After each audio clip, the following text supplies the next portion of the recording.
Hello, and welcome back. This is chapter 20 of my book, Missionary Life with Billy and Joe Wilson. In July 2012, we left Rwanda.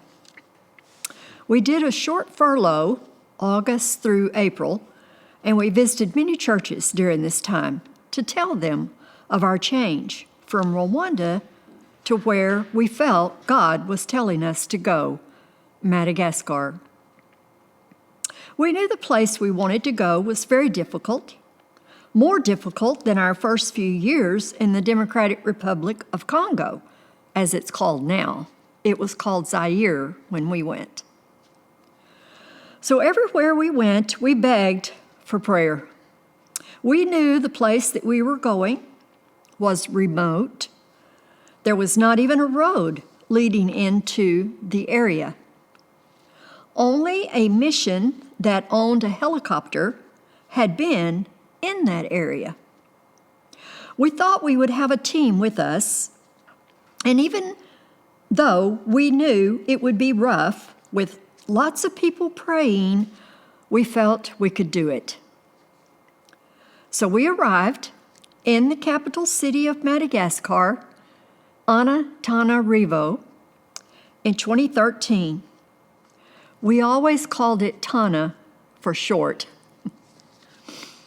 The first few months in Tana, nothing went as planned, at least the plans of Billy and Joe.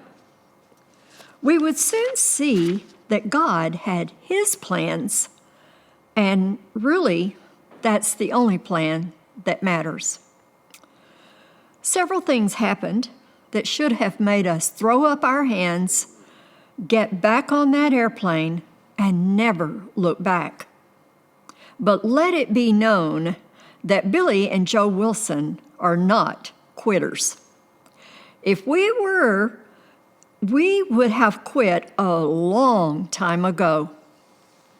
But when you know beyond a shadow of a doubt that God has spoken to your heart, you live by that. You don't allow anyone to stop you. There may be things that happen to slow you down, but nothing or no one will stop you. When we went to Madagascar, we went with the Live Dead initiative. Let me explain a little bit about what Live Dead means.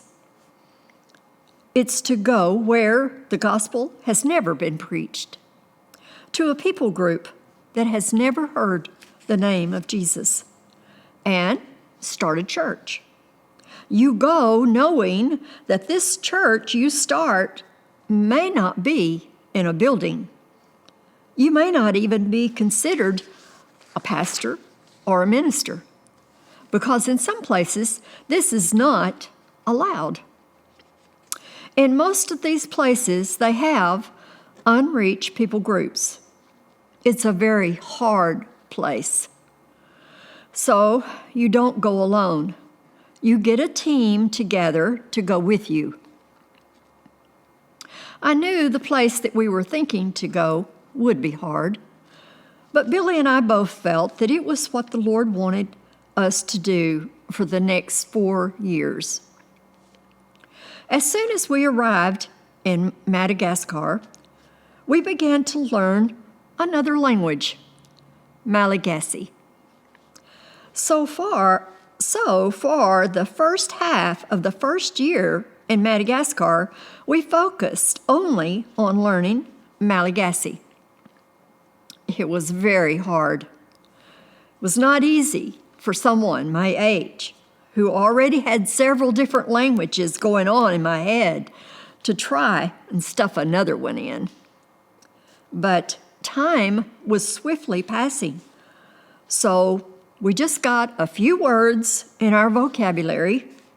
We learned a few greetings, and then we decided that we would most likely need a translator anywhere we went.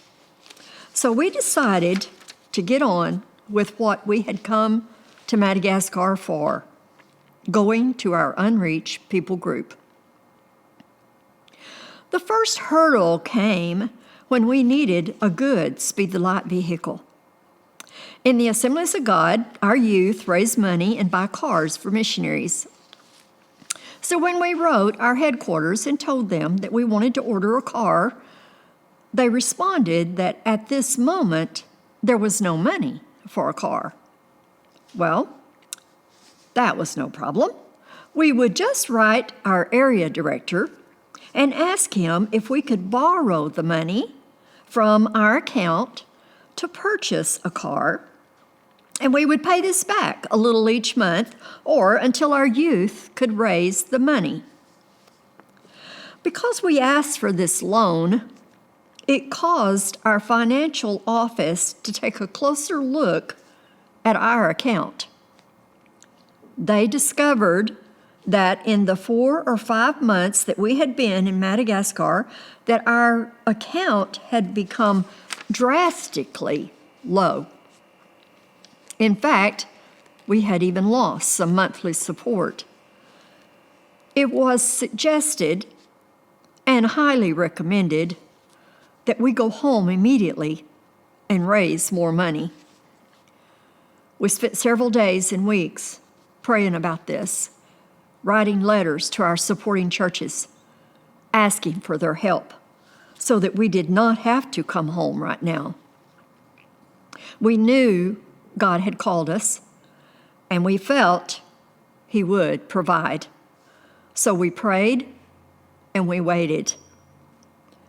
One day, we received a message from headquarters that was asking us for an address where our new car could be delivered. We had been told there was no money for a vehicle right now, and so we actually ignored that message as we felt it was a mistake. A few weeks later, we received another message stating our car was at the port and they really needed an address for it to be delivered. We were in shock, and we called headquarters in Springfield, Missouri to see what was going on.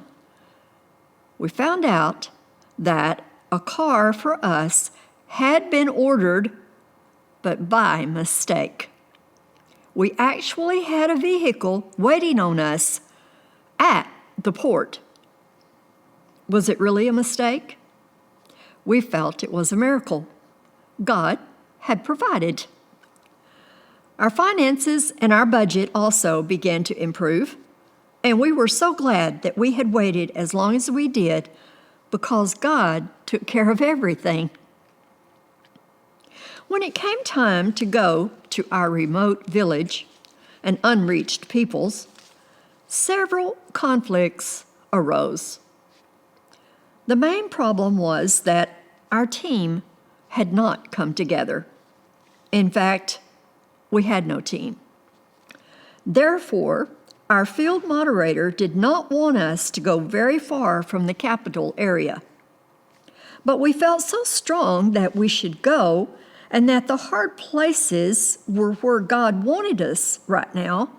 So it was decided that we would go to a small oceanside town about 14-hour drive from Tana called Manakara. The Assemblies of God of Tanzania had a missionary there that was leading a small pastor's training school. This missionary had to go home for furlough, and Billy would be able to conduct this pastor's training school.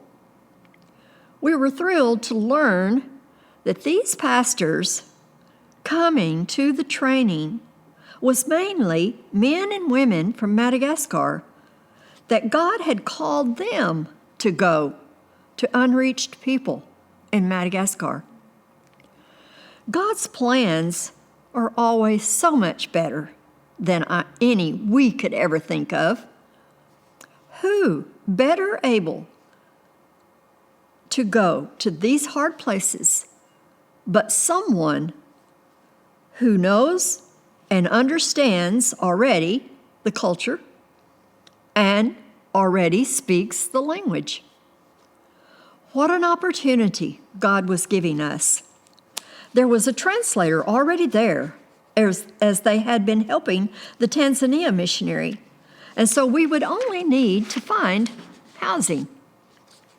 There was a Baptist couple already living in the town of Manakara, and we became fast friends. They helped tremendously in finding a place to live and showing us around the very small town. The 2 years we lived in Manakara were some of the most challenging but rewarding times. Billy was still able to go by car and by helicopter to preach and share the gospel in several villages that had unreached people.